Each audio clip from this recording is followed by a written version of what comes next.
saya gendong di tangan saya Alkitab dan Al-Quran. Saya sudah beli Alkitab, saya sudah baca, tapi saya belum ada yang nuntun. Karena saya pengen tahu aja. Justru waktu itu hati saya jahat. Mudah-mudahan saya temukan di dalam Alkitab ini ayat yang bisa ngerjain orang Kristen. Ya, shalom teman-teman semua dimanapun kita berada saat ini. Kiranya kita semua tetap berada dalam keadaan sehat dan apapun yang merupakan aktivitas kita sepanjang hari ini, kiranya Tuhan Yesus memberkati. Dan kembali berjumpa lagi di channel kita ini, yaitu Zemayan Yasin. Terima kasih buat teman-teman semua dan juga para sahabat yang sudah mendukung perkembangan channel ini dengan setia. Dan kiranya kita tetap menggunakannya untuk menjadi berkat bagi semua orang. Nah, teman-teman, pada video kali ini saya membagikan kepada kita semua kesaksian seorang yang sudah bertobat, yang dimana dia awalnya berlatar belakang agama Islam, dan kemudian dia mencoba membeli Alkitab. Untuk apa? Untuk mencari kelemahan Alkitab atau mencari ayat-ayat yang bisa mengerjain atau menyerang ajaran kekristenan. Tetapi tidak lama kemudian dia semakin tertarik untuk membaca Alkitab tersebut sehingga sampai dia mengenal kebenaran yang sesungguhnya, yaitu mengenal Yesus dengan benar. Mari kita simak videonya yang berikut ini. Nama saya Raden Alam Damanik. Sejak kecil saya hidup di tengah-tengah agama saya yang lama, seorang Muslim. Sampai umur masuk sekolah, ya saya diajak untuk mengaji dan lain-lain sebagainya, ajaran yang diturunkan oleh orang tua. Saya ikut kakek saya karena saya anak yatim. Jadi kami 4 bersaudara. Untuk meringankan beban ibu saya dibawa oleh kakek saya. Saya umur 2 tahun dibawa kakek saya. Kebetulan kakek saya seorang Muslim, tentu anak kecil. Apa yang diajarkan orang tua, yaitu yang diikuti. Jadi dengan sendirinya saya menjadi seorang Muslim. Setelah saya SD, masuk kelas 1 sampai kelas 6, pulang sekolah dasar, ya saya diajak naik sepeda, ya belajar ngaji. Seperti itu sampai SMP. Kemudian saya merantau ke Jakarta, memperbaiki kehidupan. Singkat ceritanya bla bla bla, ya sholat tidak pernah tinggal. Dan saya termasuk fanatik ya waktu di agama saya yang lama. Saya sangat tidak suka dengan Kristen karena pemahaman saya ketika saya di dunia lama saya, Kristen itu Tuhannya kok 3 gitu. Terus Isa Al-Masih atau Yesus itu kok dibilang anak Tuhan. Ya pokoknya apa yang diketahui oleh saudara saya umat Muslim, ya itu yang saya ketahui sama seperti itu. Kemudian saya menikah setelah bekerja di Jakarta. Pada tahun 90 saya membaca-baca Al-Quran itu lebih dalam. Setiap kali kita bulan Ramadan itu kan ada waktu buat kita untuk mempelajari lebih dalam tentang Al-Quran supaya kita hatam Quran seperti itu, saudaraku. Lalu saya terus baca di dalam Al-Quran. Saudaraku Muslim yang memonitor, rajinlah baca Al-Quran dengan sungguh-sungguh agar Anda juga menerima berita kebenaran. Karena saya itu diurapi Tuhan mempelajari. Lalu dalam keyakinan saya yang lama bahwa Isa Al-Masih atau orang Kristen bilang Yesus Kristus itu dia nabi, bukan Tuhan. Kenapa orang Kristen menyebutkan dia Tuhan? Kan ini politik juga. Jadi kalau ada persamaan dengan kesaksian orang, ya biarkan. Tapi yang saya saksikan, apa yang saya ketahui, dan kemudian apa yang menggelitik hati saya, dan saya teliti terus. Di situ disebut bahwa Isa Al-Masih itu tidaklah sama dengan manusia yang lainnya, dan dia bukan dicipta, tetapi dia pencipta. Kalau Adam diciptakan Allah dari tanah, manusia pertama. Manusia kedua diciptakan Allah dari tulang rusuk. Manusia ketiga dari hawa nafsu, yaitu pernikahan laki-laki dan perempuan. Sampai kepada Nabi Muhammad, sampai kepada kita sekarang ini. Oleh karena hasil perkawinan, Muhammad ada bapaknya, ada ibunya. Tetapi saya lihat di dalam Al-Quran, Isa Al-Masih bukan dari tanah. bukan dari tulang rusuk, bukan dari hawa nafsu, perkawinan laki-laki dan perempuan, bukan. Tapi dari kalimatullah, firman Allah, kalam Allah jadi manusia. Firman Allah jadi manusia. Kalau Allah mau, kenapa tidak bisa? Karena dalam Al-Quran jelas, kun fayakun. Kalau Allah mengatakan jadi, maka jadilah. Terus saya pelajari, makin menggelitik hati saya. Terus kemudian saya menemukan di dalam Al-Quran, silakan saudaraku yang lain yang muslim, ada 25 kali disebut nama Isa Al-Masih. Kok nama Nabi Muhammad cuma 4, paling banyak 5 kali? Kenapa kok jadi malah Nabi Isa? Saya pelajari terus makin menggelitik hati saya. Temu lagi Isa Al-Masih yang tahu hari kiamat. Yang tahu hari kiamat kan Allah. Mana ada Nabi tahu hari kiamat? Wah, ini kok Nabi Muhammad, Nabi Isa, dalam pemahaman saya yang lama kan saya sebut Nabi, Pak. Tahu hari kiamat. Di dalam Alkitab tidak ditulis, Pak, bahwa umur 5 tahun Isa Al-Masih tidak ada ditulis dalam Alkitab menciptakan burung. Berarti berdarah, bernyawa, ada rohnya. Tapi dalam Al-Quran ada, Pak, bahwa Isa Al-Masih, Yesus Kristus, dapat menciptakan burung dari tanah, terbang. Kalau manusia sehebat apapun ilmunya sampai kepada abad 2021 sekarang ini, menciptakan yang bergerak bisa. Kan mobil itu bergerak, pesawat bergerak, kapal bergerak, sepeda motor bergerak. Tapi kan nggak bernyawa, nggak ada rohnya, nggak ada darahnya. Handphone ini hidup, mobil bisa hidup, tapi nggak ada rohnya dan dia tidak bisa punya roh. Kalau ciptaan manusia, diciptakan manusia, tidak ada roh. Tapi kalau Yesus Kristus, Isa Al-Masih, burung diciptain, Pak. Ada dalam Al-Quran itu. Terbang, Jadi dia menciptakan bukan hanya hidup, bukan hanya bergerak, tapi punya roh, punya darah, terbang, burung. Belum ada, Pak, sehebat apapun ilmu orang menciptakan yang punya roh, punya darah, dia bisa terbang dia sendiri tanpa bensin.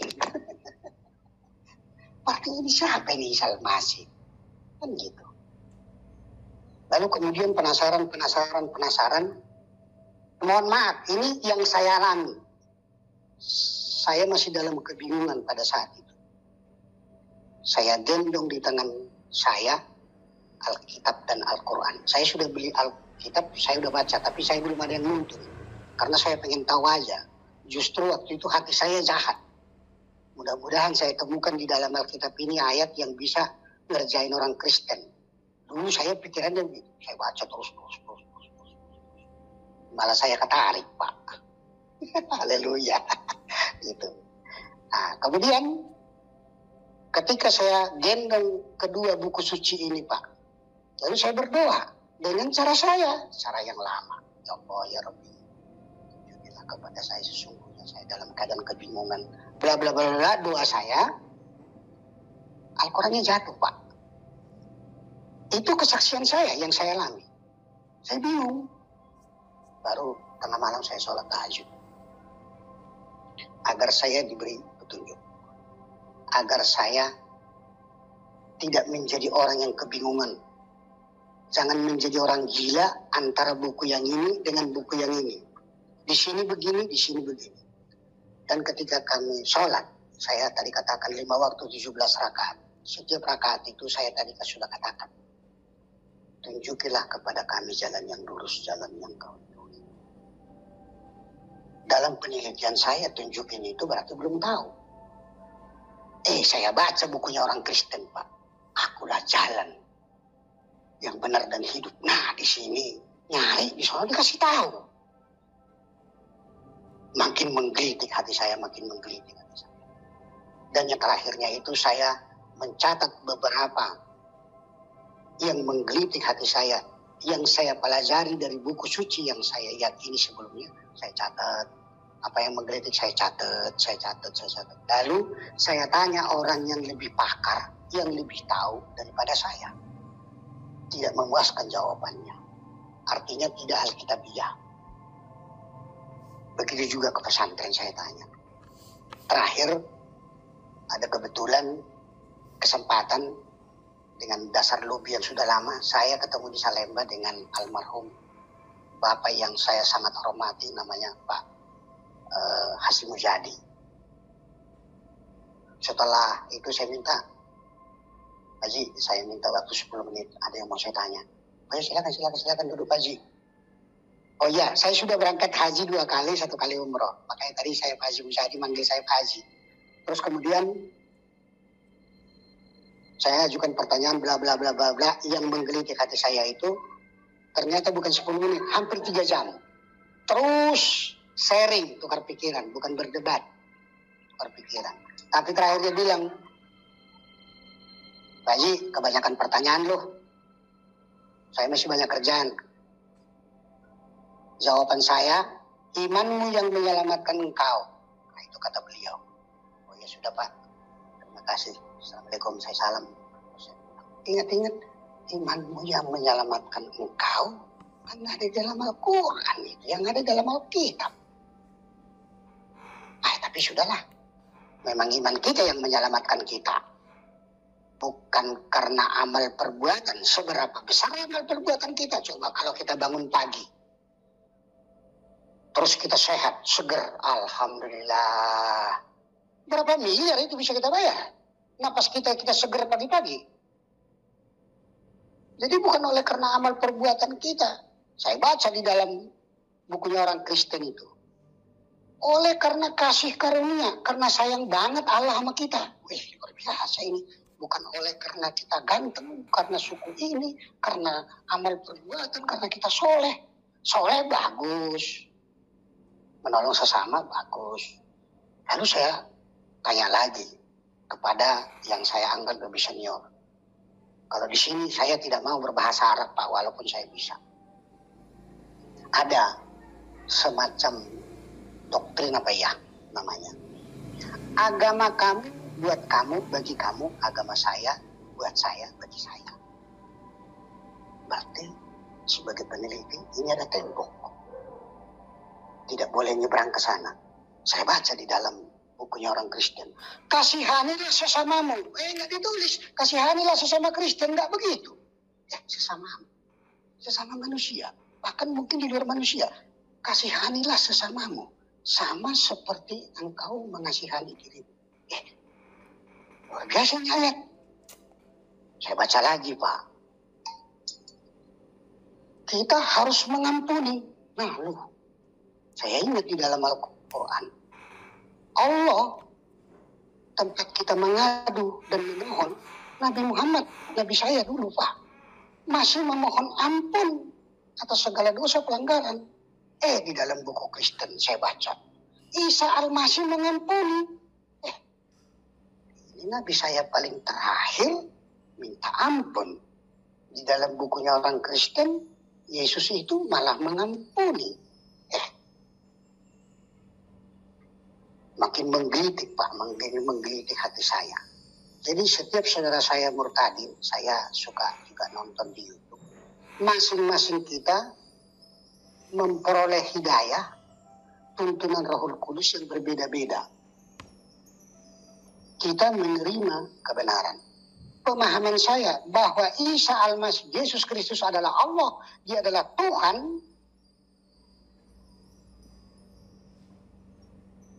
Bukan saya dipaksa untuk mengaminkan itu, meyakinkan itu karena dapat sogokan, atau karena dikasih hadiah, atau karena dapat jabatan. Tidak.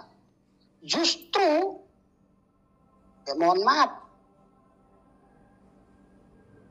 kalau saya bilang semua saudaraku yang murtadin pasti mengalami cobaan dan goncangan penderitaan ikut Yesus. Tapi kenapa kita bertahan? Karena kita ada kepastian. Karena Yesus Kristus setelah saya pelajari lama-kelamaan makin tahu, di sini ada kepastian Yesus itu pergi ke surga. Disiapin tempat bakal kita. Kalau kita percaya dia nanti akan datang jemput kita. Tapi jangan hanya dibaca, diamalkan. Ada lagi perintahnya. Pergilah sampai ke ujung dunia. Jadi jangan bilang hanya di Arab. Sampai ke ujung dunia. Lah dunia ini di mana ujungnya? Sampaikanlah berita keselamatan. Dan baptislah mereka di dalam nama Anak, Putra, dan Roh Kudus. Jadi Yesus datang itu bukan bawa agama. Yang menurut saya, mudah-mudahan tidak terlalu salah. Tapi dia membawa berita keselamatan.